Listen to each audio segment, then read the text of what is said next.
hearts be acceptable in your eyes, O Lord. Amen.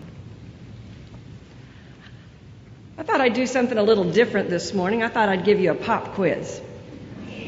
So you don't need your pencils. You don't need a piece of paper. It's an open book quiz. It's on the Bible, New Testament. You can call a friend. You can ask a neighbor. You won't be graded, so this should be painless. Anyway, it's a Bible quiz, pop quiz. Just make note of the answers in your mind. We're going to check your grades in just a minute. So question number 1. This is on the New Testament.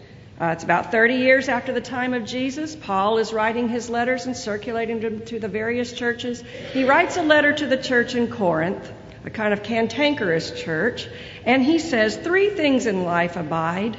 3. Faith, hope, and love. And then he says one of the 3 trumps the other 2. Which one is it? Just answer to yourself. Okay, ready? Okay, question number 2. Time goes on. We're going to do this chronologically. The Synoptic Gospels are written, Matthew, Mark, and Luke. And then close to the turn of the century, the first century, about 10 years before, John writes his own gospel. And the church has developed a little bit more now, and they are struggling. And John writes to them this. He says, of all the commandments, Jesus left us with one commandment, that you, the followers of Jesus, Christians, should fill in the blank. Okay, 3rd question, last one. There's 2 parts to this one, so just hang in there. This early in the 2nd century then, the Christians are a little bit more organized as a group. They're a little more institutionalized, but still experiencing a great deal of hardship. And so a pastor writes a sermon type of letter that we call 1 John. This should be really easy. It's right there in your bulletin. So part A to question 3. What is the essential character of God described in 1 John? Got it? Okay. Part B. What qualifies as the only litmus test for determining whether or not one is, in truth, a Christian? Okay. Now, let's see how you did. Let's grade first. Faith, hope, and love abide these 3, and the greatest of these is? Love. Wow. You all got it right. Now we get to the Gospel of John. Jesus said, one commandment I leave with you, that you love one another. If you just said love, we'll count that. If you said, love the Lord your God with all your heart, soul, strength, and mind, and love your neighbor as yourself, then you can give yourself partial credit, because that's a long one and you deserve to get some credit for it. But it's not in the Gospel of John, it's in the Synoptic Gospels. But I grade easy, so... All right. Now, question number 3, part A. What is the essential character of God? Love. God is love, John says. And then part B, what qualifies as the only litmus test for determining true Christian faith? If you have for one another. I think you all got A's. Put a star on your bulletin and pat yourself on the back. Most of those answers were pretty similar. Love. Love is at the heart of the Bible. It's at the foundation of our faith. It is our calling as Christians, and it is what defines us. No matter what the street corner evangelist yells at us, and no matter what the Fred Phelps of this world put on their placards, God is love. God is love. Period. And what are we asked to do? We are asked to love. And that sounds easy, doesn't it? All we need to do is love. Yeah, that's easy. Well, first of all, I don't know about you, but I really don't always know what the loving thing to do is.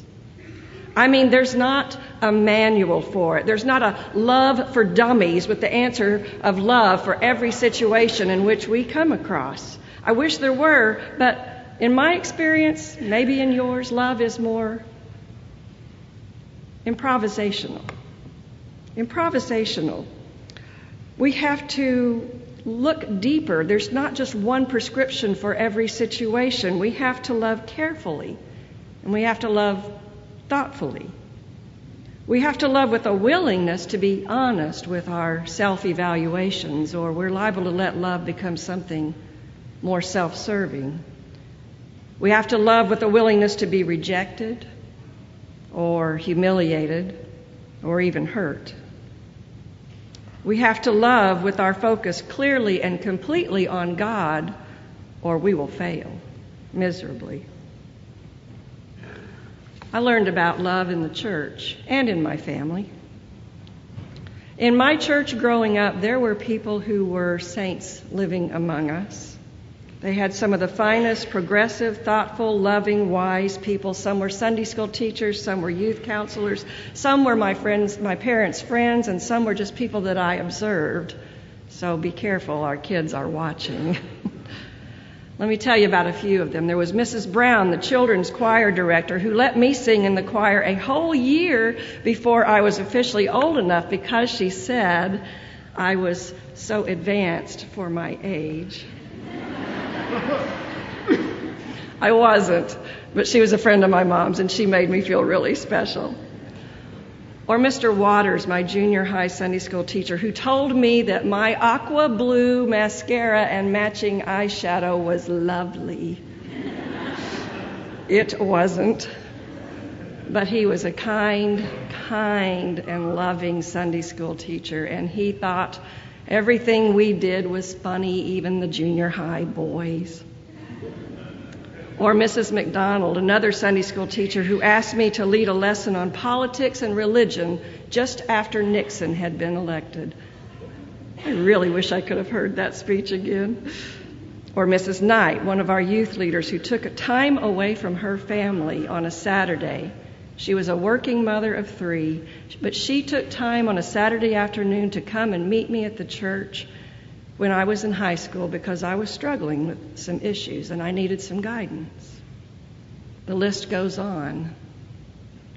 People loved me into being, whether they realized it or not. Now, lest you think that these people were perfect in my home church, let me also reflect on some other things that I picked up that went on behind those sacred walls because I was watching. I have changed the names. Mrs. Adams had not spoken to Mrs. Cummings for 15 years, even though they went to the same Sunday school class.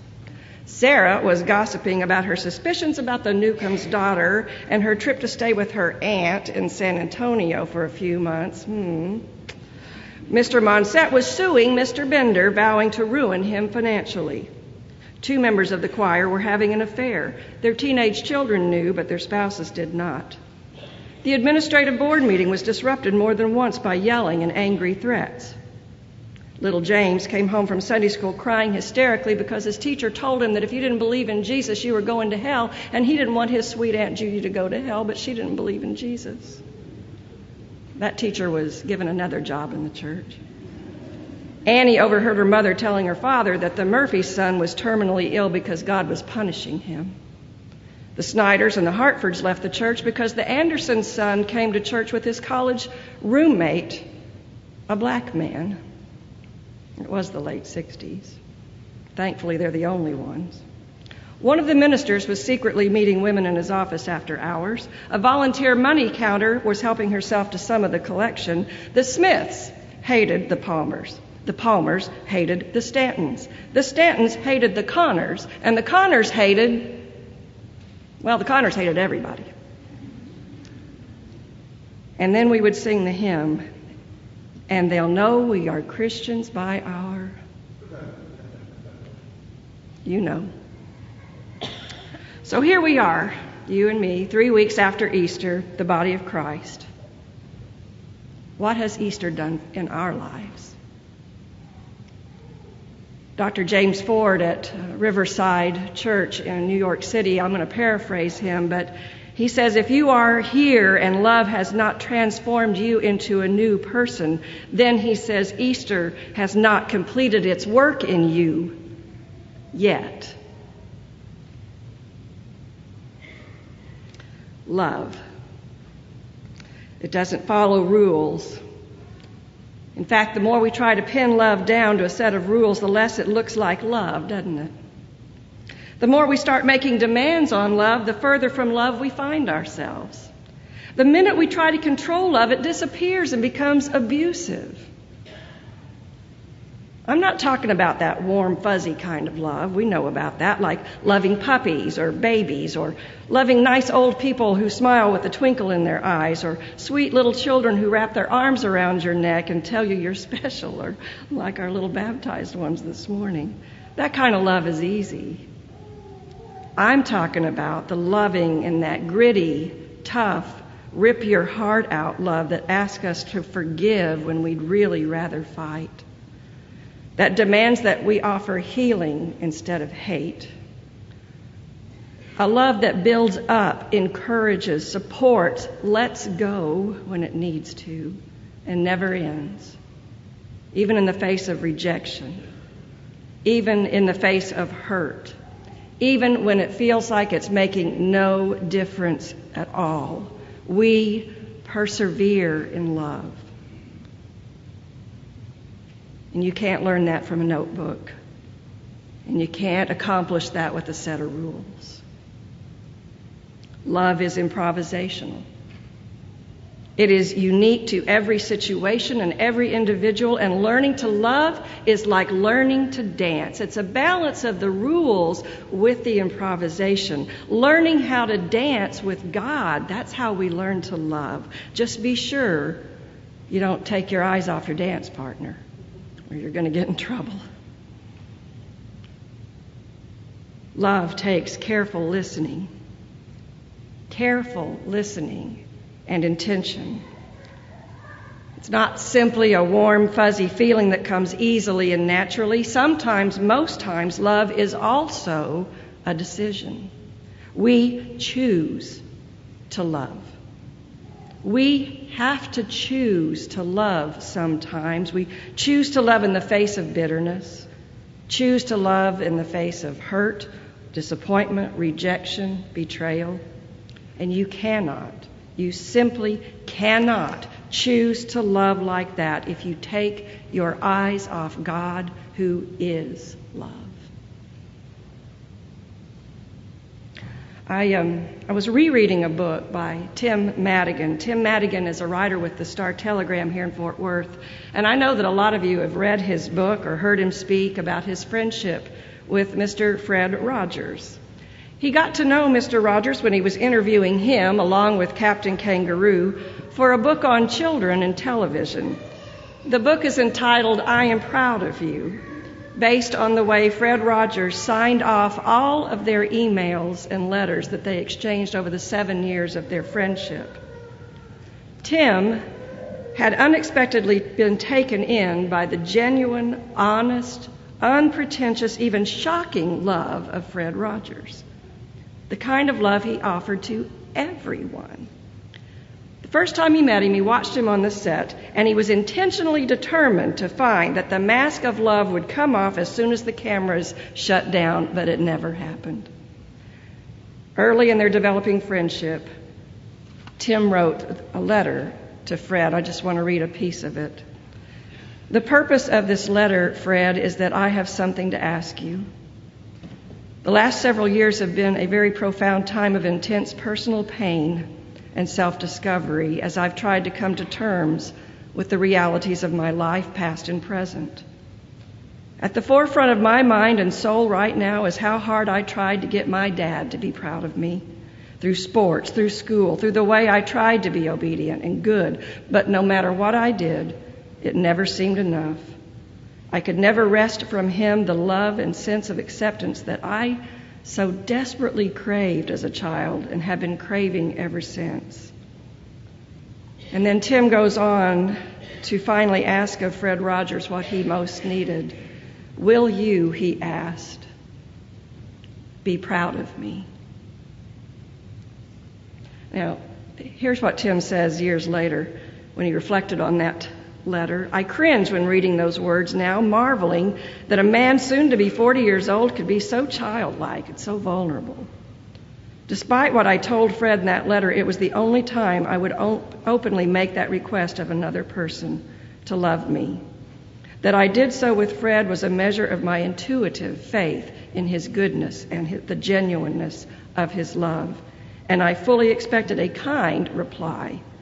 What I did not expect was the letter that Fred, that helped me as much as any therapy or medication and set me on the road to true healing. Fred Rogers wrote back on stationery in bold, all-cap letters that filled the page, "Yes. Yes. I am proud of you," he wrote. "I will be proud of you. I am proud of you. I have been proud of you since first we met," he wrote. "I am deeply touched that you would offer so much of yourself to me, and I look forward to knowing all that you would care to share in the future. Nothing," he said, "you could ever tell me could change my yes for you. Please remember that." Well, for the next 7 years and until Mr. Rogers' death, he signed every email, every letter with this acronym, IPOY.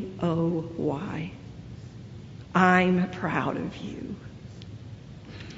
And the love, the genuine, patient, kind, encouraging, steadfast love that Fred Rogers offered to Tim Madigan took him through some of the most gut-wrenching, challenging times of his life that were yet to come. And still they led him to a place of peace and joy. Even when Tim offered Fred Rogers reasons to turn away from him, and he did, justifications for rejection and disappointment, Mr. Rogers remained steadfast. And Tim Madigan, through that love, was healed profoundly and graciously. And it was love that led the way. Just a quick aside, there was a time when Mr. Rogers was accepting an award for the Daytime Emmys, and he was following some comedians and some very loud people and had the audience all worked up. And so when it was time to introduce him, let me read just here. "And there in front of all the soap opera stars and talk show hosts, in front of all the jutting man-tanned jaws and jutting saltwater bosoms, he made his small bow and said into the microphone, 'All of us have special ones who have loved us into being. Would you just take along with me 10 seconds to think of the people who have helped you become who you are, who have loved you into being?'" And he lifted his wrist, looked at the audience, looked at his watch, and said, "I'll watch the time." There was at first a small whoop from the crowd, a giddy, strangled hiccup of laughter as people realized that he wasn't kidding. And then the jaws clenched and the bosoms heaved and the mascara ran and the tears fell upon the beglittered gathering like rain leaking down a crystal chandelier. And Mr. Rogers finally looked up from his watch and said softly, "May God be with you to all his vanquished children." Fred Rogers didn't need to tell the world he was a Christian. So you won't be surprised to know that he went to seminary. He was an ordained minister in the Presbyterian Church.